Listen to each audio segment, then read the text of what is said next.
بسم اللہ الرحمن الرحیم، السلام علیکم جی۔ پروگرام اذان کے ساتھ میں اور حاجی خدمت میں حاضر ہیں۔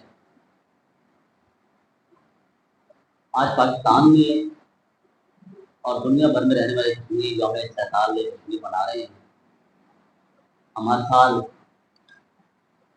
یوم جمہوریہ کشمیر میں مناتے ہیں اور یوم استقلال کشمیر بھی 2019 کے بعد سے ہم منانا شروع کیا۔ 2019 میں 5/2019 میں انڈیا نے بھارت نے اپنے آئین کی 2 شقوں میں تبدیلی کی، جس کے بعد جو ہے کشمیر کا جو سابقہ صدر تھا ختم کر دیا گیا۔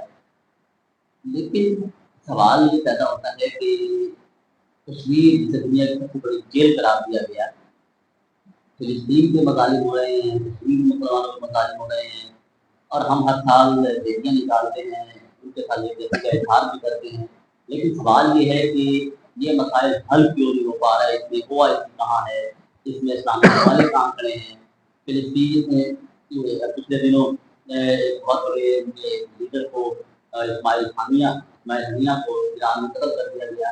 تو مسلمانوں کے مسائل جو ہے وہ حل نہیں ہو پا رہے، اور یہ مسائل آج کے نہیں ہیں، یہ مسائل کئی دہائیوں سے چلے آ رہے ہیں، اور کہیں کسی صدی کے یہ مسائل ہیں۔ تو بے جانا ہوتا ہے 60 سے زیادہ یہ مسائل ہو چکا ہے۔ تو خیال میں اسلامی ممالک پر بھی بات کری، آج میں اور حاجی صاحب بھی بات کریں گے، آخر ہم کھڑے کہاں ہیں، یہ مسائل کیوں نہیں حل ہو پا رہے، اس کی وجوہات کیا ہے، سب کیا کہیں گے آپ اس کے؟ میں تو سمجھتا ہوں کہ مطلب میرے پاس کوئی الفاظ نہیں ہے اس پہ، آپ اس کی کیا کہیں گے؟ ملک صاحب، بات یہ ہے کہ امت مسلمہ کا لفظ جب آتا ہے تو ہم بڑے خوش ہوتے ہیں کہ ہماری امت جو ہے نا اتنی تعداد میں ہے۔ اس وقت دنیا میں تقریباً 2 ارب کے قریب مسلمان ہیں۔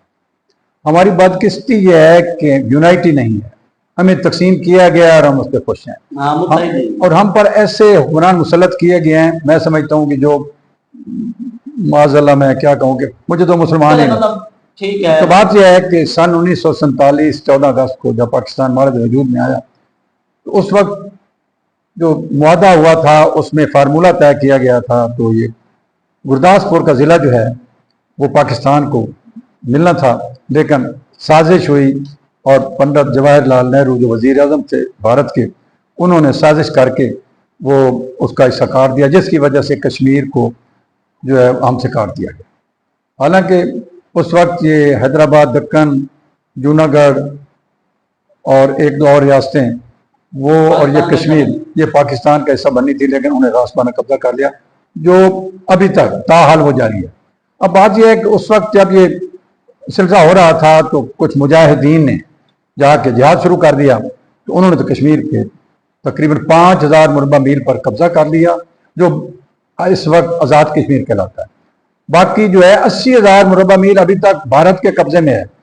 جب دیکھا بھارتی حکومت نے کہ یہ مجاہدین تو بڑھ رہے ہیں، یہ تو سارا لے لیں گے، انہوں نے جھوٹا واویلا کیا اور ان کا ہم اقوام متحدہ میں جاتے ہیں۔ اس وقت کے وزیر اعظم ہمارے پاکستان کے جناب لیاقت علی خان کو ایک ٹیلی گرام اکتوبر 1948 کو لکھی تھی اس نے پنڈت جواہر لال نہرو نے، اور اس نے کہا تھا کہ ہم انشاءاللہ کشمیروں کی حق کے خود ارادیت جو ہے اس سے انحراف نہیں کرتے، انشاءاللہ ہم اقوام متحدہ کے بعد جا رہے ہیں تو ہم انشاءاللہ حل کر لیں گے۔ اس کے بعد کیا ہوا؟ اقوام متحدہ نے UN، میں تو اسے ہمیشہ سو کال UN کہتا ہوں، کیونکہ جنہوں نے کبھی بھی مسلمانوں کو ان کا حق نہیں دلایا، بلکہ کسی غیر مسلم ملک میں تھوڑا سا ہی مسئلہ ہو جائے تو پوری جو لادینیت پر مبنی جو کفریہ نظام ہے وہ سارا حرکت میں آ جاتا ہے، سارے ملک، اور وہ مسلمانوں پہ عرصہ یا تنگ کر دیتے ہیں۔ اب ہوا یہ کہ یہ جو گیا اس میں یہ قصہ UN میں، تو UN نے اس پہ تقریباً 22 قراردادیں پاس کی کہ جناب یہ اس کو کشمیریوں کو حق کے خود ارادیہ دینا چاہیے، یہ ان کا ہے، اور یہاں پہ کشمیری ہیں اتنے۔ اب ہوا یہ کہ اس پہ کوئی عمل نہیں کرتا، کشمیر کی اس کی بھارت کی ہٹ درمی ہے، اس نے کبھی بھی قراردادوں کو بالکل اس کو کوئی خاطر میں نہیں لایا۔ اب ہوا یہ کہ سلسلہ چلتا رہا، کشمیری مجاہدین جو ہیں وہ بھی ایکٹیو رہے۔ اب 5 اگست 2019 کو بھارت نے اس کی کشمیر کی جو خصوصی حیثیت ختم کر دی، اور اسی کو ان کے سپریم کورٹ نے بھی وہ انڈوز کر دیا۔ تو اس وقت سے لے کے کشمیریوں پر بڑے مظالم ڈھائے جا رہے ہیں، ان کو وہاں علاقے کا 2 نمبر شہری بھی قرار نہیں دیا جاتا۔ تو بعض یہ کشمیری بیچارے قسم و پسی کے عالم میں ہیں، اور ہماری حکومت جو ہے وہ ان کے ساتھ ان کے خاص طور پہ کوئی مذاکرات بھی نہیں۔ تحریکیں بھی جاری ہیں اور وہ مزاحمت بھی کر رہے ہیں. اسی طرح آج اگر ہم دیکھیں فلسطین کو تو پچھلے کئی ماہ سے ہم یہ دیکھ رہے ہیں کہ فلسطین پر بھی اسرائیلی بربریت جاری ہے. 50,000 سے زائد جو ہے وہ اسرائیل شہید ہو چکے ہیں، جن میں تقریباً 15,000 سے زائد 16,000 کے قریب بچے بھی شامل ہیں، خواتین ہیں، بچے ہیں.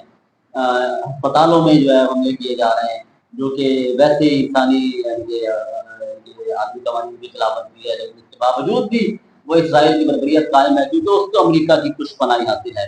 تو پوری دنیا میں جب بھی کوئی انسانی کوئی چھوٹا مسئلہ بن جاتا ہے، کہیں بھی تھوڑا سا مسائل بن جاتے ہیں، کوئی یورپ ہو جائے، امریکہ ہو جائے، ان کا بابیلا ہوتا ہے، پوری دنیا ڈھالے الفاظ ہیں کہ یہ ہو گیا. کشمیر اور فلسطین کو یہ لوگ کیا انسانی حقوق کا مسئلہ نہیں سمجھتے؟ بات یہ ہے ملک صاحب کہ یہ جو UN ہے، انجمن اقوام متحدہ، میں تو اس کو منافقوں کا ٹولہ کہتا ہوں. انہوں نے کبھی بھی مسلمانوں کے حق میں کوئی بھی ان کا جتنے بھی ان کے ہیں مسائل کبھی حل نہیں کیا. اب دیکھیں کشمیر میں جو مظالم ڈھائے جا رہے ہیں ان کے بارے میں ہم سوچ بھی نہیں سکتے. ہم بے شک ان کے لیے انسانی ہاتھوں کی زنجیر بھی بناتے ہیں، 5 فروری کو ہم مناتے ہیں، ہزار یکجہتی بھی ہوتا ہے، اور آج یوم استحصال کشمیر بھی منایا جا رہا ہے. ریلیاں بھی نکلتی ہیں، تقریریں بھی ہوتی ہیں، سیمینار بھی ہوتے ہیں. اس سے حاصل کیا ہوتا ہے؟ کچھ بھی حاصل نہیں ہوا. بات یہ ہے کہ اقوام متحدہ پر یہ ہماری عمدہ سفارتکاری ہو. اور اب اس وقت صورتحال میں سمجھتا ہوں کہ یورپین کنٹریز میں، امریکہ میں خاص طور پر، جو امریکہ جو ہے وہ مسلمانوں کا سب سے بڑا دشمن ہے اور وہی کشمیر کا مسئلہ حل نہیں ہونے دیتا. اور اسرائیل اور بھارت اکٹھے ہیں. انہوں نے کئی بار کوشش کی ہے کہ پاکستان کے نیوکلر سسٹم کو تباہ کر دیا جائے. ایک دوسرے کی اعانت کرتے ہیں. اب وہاں پہ انہوں نے اسرائیل نے وہ فلسطینیوں پر افسائیات تانگ کر رکھا ہے. اب دیکھیں ایران میں اسماعیل ہنیہ کو شہید کر دیا. میں بتاتا ہوں آپ کو. 1948 کو اسرائیل کا وجود عمل میں آیا. اس وقت جو مہاجر تھے بیچارے فلسطینی کو زبردستی نکالا گیا. اسماعیل ہنیہ کا باپ جو ہے اس وقت وہاں سے نکال دیا گیا تھا. تو اس کی پیدائش جو ہے وہ غالباً 1963 کی ہے. اور وہاں پہ وہ ایک اس میں مہاجر کیمپ میں پیدا ہوا تھا. اور مہاجر کیمپوں پہ بھی اسرائیل جو حملے کرتا رہا، لیکن ان کو کبھی بھی اس نہیں ہوا، یہ کوئی اس کی مذمت نہیں کرتا. بلکہ جب بھی مظلوموں کے حق میں کوئی قرارداد پیش کی جاتی ہے تو امریکہ بہادر جو ہے آ کے اس قرارداد کو ویٹو کر جاتا ہے. ہمارا عالمیہ یہ ہے کہ ہمارے جو مسلمان ملک ہیں انہیں خاص طور پہ OIC، جسے میں ہمیشہ کہتا ہوں OIC، اس نے کبھی بھی ہمارے اجتماعی مسائل حل کرنے کی کوشش نہیں کی. بلکہ جتنے ان کے حکمران بیٹھے ہیں وہ اپنی حکومتوں کو بچانے میں لگے ہوئے ہیں اور وہ امریکہ کے بعد گزار رہے ہیں، امریکہ کے غلام ہیں. اب ہوا یہ کہ جتنی قراردادیں ہوتی ہیں تو وہ اس پہ اب اس وقت صورتحال یہ ہے کہ تقریباً 300 دو چیزیں ہم اس پہ بات کرتے ہیں. مطلب ایک OIC کی کردار بھی بات کرتے ہیں، OIC کہاں کھڑی ہے، جس طرح ہم بات کر رہے تھے اسرائیل کی. جب اسرائیل میں بھی یہ کہا جاتا ہے کہ اسرائیل کے حوالے سے امریکہ کو سپورٹ کرنا پڑتا ہے کہ بہت ساری معیشت جو ہے وہاں پہ اسرائیلی سرمایہ کاروں کی ہے جو جس سے وہ معیشت گردش کر رہی ہوتی ہے. لیکن بھارت میں کشمیر کے حوالے سے ہم دیکھیں تو بھارت کی میرے خیال میں ایسی اسٹیٹس نہیں ہے کہ آپ سمجھتے ہیں کیا مطلب یہ دونوں مسائل میں OIC کے اپنا مقدمہ نہیں پیش کرے. OIC بہت سارے مسلم ممالک اور بہت طاقتور ممالک ہیں، معاشی طور پر مضبوط ملک ہیں. تو یہاں پر ہم لوگ جو ہے اپنا مقدمہ نہیں پیش کر پائے کہ وہاں پہ ظاہر اگر یہ OIC مل کر اقوام متحدہ میں پریشر ڈالے تو مطلب میرے خیال میں مسائل. ملک صاحب آپ کہتے ہیں OIC تو مر چکی ہے، مردہ بھینس ہے. اس کے جتنے بھی حکمران ہیں وہ سارے امریکہ کے بعد گزار. آپ دیکھیں 2-3 سال پہلے جب OIC کا اجلاس مہاتیر محمد نے ملیشیا میں طلب کیا تھا، عمران خان کی حکومت تھی، تو عمران خان کو وہاں جانے سے روک دیا گیا تھا. OIC کے پلیٹ فارم سے روکا گیا تھا. اچھا نہیں، بات یہ ہے کہ یہ OIC جو ہے نا یہ مردہ گھوڑا ہے. اس سے ہمیں جو توقعات رکھتے ہیں بالکل نہیں ہے.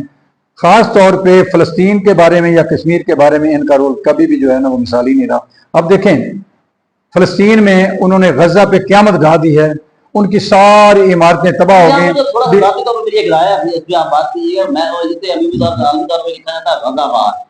سمجھتا ہوں کہ اسرائیل فلسطین وار لکھا جانا چاہیے. مطلب یہ میری ذاتی رائے ہے. نہیں، اصل میں ملک صاحب پتہ کیا، غزہ جو ہے نا علاقہ، غزہ میں جو آباد ہوا تھا وہ تقریباً اس میں ان لوگوں کو کافی سہولیات تھیں اور فوکس اس لیے ہے کہ وہیں پہ جنگ شروع ہے، وگرنہ یہ سارا فلسطین. ایک اور بات بھی ہے فلسطین کا کچھ حصہ جس میں الفتح تنظیم کا محمود عباس صاحب صدر ہیں، وہ بھی وہ بیان شیان دے دیتے ہیں، لیکن در پردہ وہ اسرائیل کے ساتھ ان کی جو ہے نا وہ نہیں کرتے۔ اب یہ حماس جو ہے یہ تو شیخ یاسین صاحب تھے بزرگ، انہوں نے یہ تحریک انفدادہ شروع کی تھی، اور اس کے بعد سے لے کر یہ جو اسماعیل ہانیہ ہے یہ انہی میں سے ایک تھا۔ تو انہوں نے اپنے آ رہا تھا کہ تقریباً 70-80 اپنے خاندان کے لوگوں کی قربانیاں دی ہیں۔ تو بات یہ ان کو دانستہ ٹارگٹ کر کے قتل کیا گیا، تو OIC کا ابھی تک اس پہ کوئی اجلاس ہی نہیں ہو سکا۔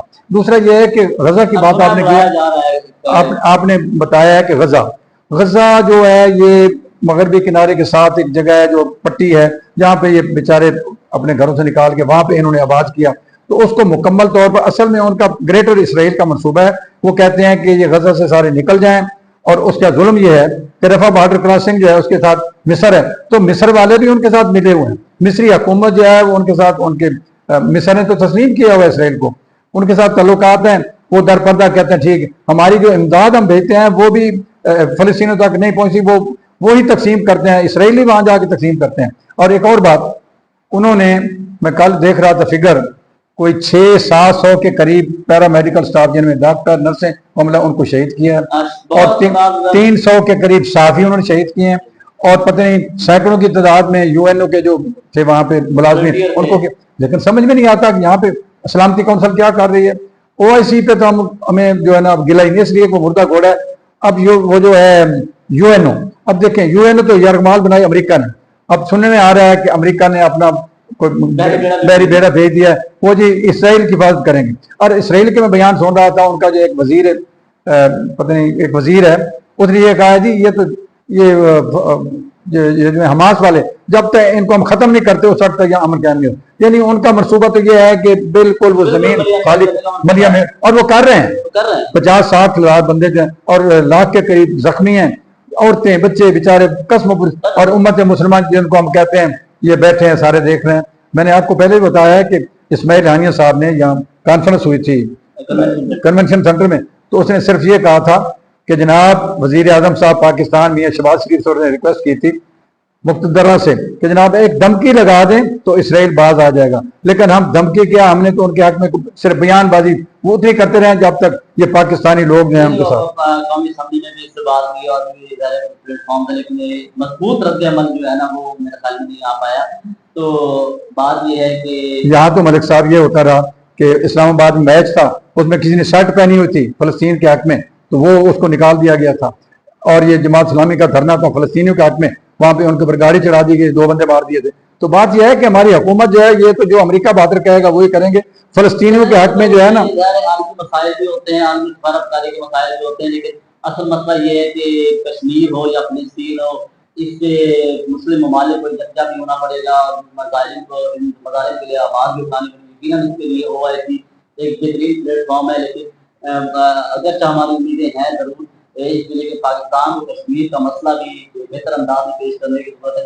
اس طرح مسلم ممالک کو فلسطین کا مسئلہ اٹھانے کی ضرورت ہے۔ مسلم ممالک بہت سارے مسلم ممالک ایسے ہیں جو بہتر معاشی قوت ہیں اور دنیا میں ان کی سنی جاتی ہے، ان کی بات کی جاتی ہے، لیکن کیا ہم اس کے لیے بہتر منصوبہ بندی ہے، بہتر عملی دے گا؟ دنیا میں جنگی مسائل کا حل نہیں لگی، بہت سارے مسائل بات چیت سے بھی حل ہو سکتے ہیں، اس کے لیے میرے خیال میں بہتر حکمت عملی، بہتر سفارتکاری کی ضرورت ہے۔ تو اس کا حساب آپ کے حفاظات کی جی بات یہ ہے کہ اس وقت ضرورت اس امر کی ہے کہ OIC کا اجلاس فوری بلایا جائے، جتنے بھی ہمارے 57 کے قریب ہمارے مسلم ممالک ہیں ان پر اب پریشر تو ہے عام آدمیوں کا، ان کی حکومتوں کا، عوام کا، لیکن ان کو چاہیے کہ اس پہ کوئی ایسا لایا عمل اختیار کریں کہ کشمیر اور فلسطین میں جو نسل کشی ہو رہی ہے مسلمانوں کی وہ بند کی جائے، اور دوسرا یہ ہے کہ ان پہ دباؤ ڈالا جائے، ان کے ساتھ سفارتی تعلقات ہیں، تجارت کو قبولیت نہ دیں، وہ جو لوگ وہاں پہ شہید ہو رہے ہیں ان کو بھی دیکھیں نا، قیامت والے دن سب لوگوں نے جو ہے نا جواب دینا ہے۔ میں پہلے بھی کہہ چکا ہوں کہ سورۃ نساء کی ایک آیت ہے جس میں اللہ تعالیٰ فرما رہے ہیں کہ ان لوگوں کو کیا ہو گیا ہے کہ جب ان کو ایک بستی کے مظلوم لوگ، عورتیں بچے پکار رہے ہیں کہ ہمیں اس بستی کے ظالم لوگوں سے نجات دلاؤ، تو ہمارے نیوکلر سٹیٹ ہے، ہمارے OIC کے ہمارے بڑے بڑے ملک ہیں، سارے حکمران دیکھ رہے ہیں، تو ان کو جو ہے نا وہ ان کی مدد نہیں کر رہے، تو قیامت والے دن ان کو جواب دینا ہوگا۔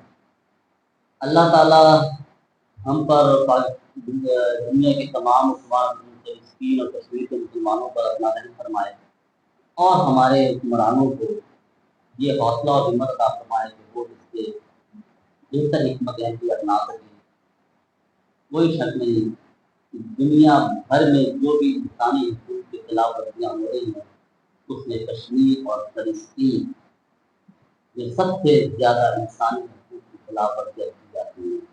جو دنیا کے چیمپئن ہیں انسانی حقوق کے، ان کو بھی اس سے بات ہوئی، لیکن ہم فلسطین کے مسئلے پر یورپ میں بہت احتیاط ہوا، لیکن ہم کشمیر کے مسئلے کو کبھی نہیں بول سکتے، کبھی بات نہیں چاہیے، اور اس کے لیے بہتر اقدام لینا چاہیے اور سامنے والے کو بچانا پڑے گا۔ مجھے اور اجازت دیجیے، اللہ حافظ۔